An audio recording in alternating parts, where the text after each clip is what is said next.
Sa lalawigan sa Negros Oriental, aduna nay mapalit nga tag 41 o 45 pesos nga presyo sa mga kilo sa bugas, subay sa pagpatuman sa price ceiling karong adlaw.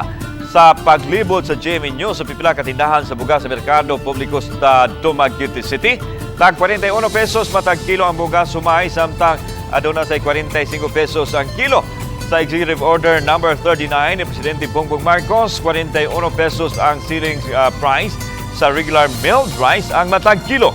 Samtang 45 pesos usab ang matag kilo sa well-milled rice apan sagad sa mga namaligag bugas sa merkado publiko sa Dumaguete City.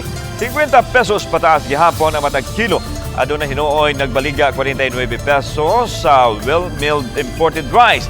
Nagdumilis pagluwat og pamahayag sa kamera ang tag-iyas tindahan ug bugas apan nilang gitataw nga lisod tumano ng price ceiling sa kagamhanan tungod kay gikumpra nila ang bugas sa tag 47 pesos ang kilo. Samtang ipasalig ni Police Lieutenant Colonel Ronoel Pongo ang hipis sa Dumaguete City Police nga andam silang moabag sa pagpatuman sa kamanduan sa presidente.